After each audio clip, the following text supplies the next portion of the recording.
ভাই তোর এই অবস্থায় কেনই দে তুই তো আগে বালা করে চলতে স্মার্ট বাবু চলতে এখন এই পরিস্থিতি কা তোর তোর মানে চুলে দাঁড়িয়ে তোর হসুরে তো এরকম লাগে এখন হ না সে একখানা হ দর্শকের উদ্দেশ্যে। আসসালামু আলাইকুম রহমতুল্লাহি তাআলা বারাকাতুহু।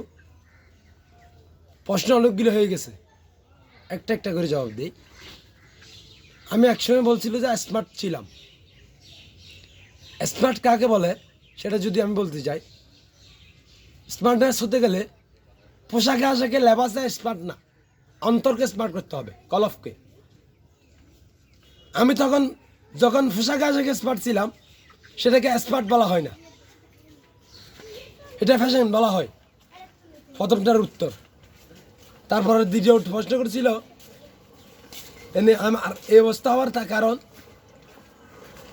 আমি যখন মাওলার কদমে আমার ছেলের হাত ধরে ওয়াদা করি, মাওলা তুমি আমাকে দুনিয়ার শান্তি ফেরত নাও, পরকালের মুক্তি দান করো, দুনিয়ার সুখ ফেরত নাও, পরকালের মুক্তি দান করো, তখন থেকে আমার এই হাল।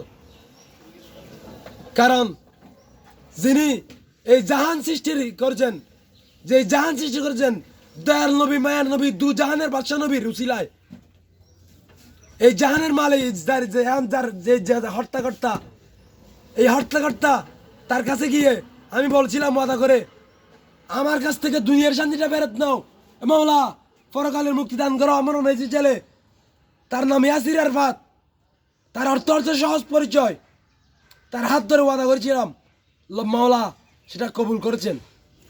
এবং কিছুদিন আগে আমার মা বেড়াতে চলে যায়, একটু কথাবার্তা কাটাকাটির কারণে চলে যাওয়ার পর থেকে আমি মাসের পর মাস, বছরের পর বছর, দিনের 12টা বাজে 2 কেজি চাল, 1 কেজি আলু, 10 টাকার মুসুর ডাল কিনে টিফিন দোকান থেকে আমি ভাত খাইছি বছরের পর বছর। কারণ মাওলা আমার কবুল করছে। যখন আমার মা বাসা থেকে বেরিয়ে গেল, প্রতিদিন মাছ মাংস দুইটা করে ভালো মানের তরকারি ছিল, কারণ আমার ঘর থেকে রহমত চলে গেছে। যখন আমার মা আবার বাসায় চলে আসলো, তারপর থেকে এখন আমার কোনো কিছু নাই, চাকরি নেই, কোনো কিছু নাই। এখন আমি বসে আছি, রাজমিস্ত্রির কাজ করি, এসকেভাটার চালাই, সিএনজি চালাই, এখন কোনো কাজ আমার হাতে নেই। কারণ এখন আবারও যখন আমার ঘরে আমার মা, যার পায়ের মা বাবার পায়ের নিচে জান্নাত, আমার মা যখন আমার সীমের একা চলে আসছে, রহমত আবার নাজিল হয়ে গেছে।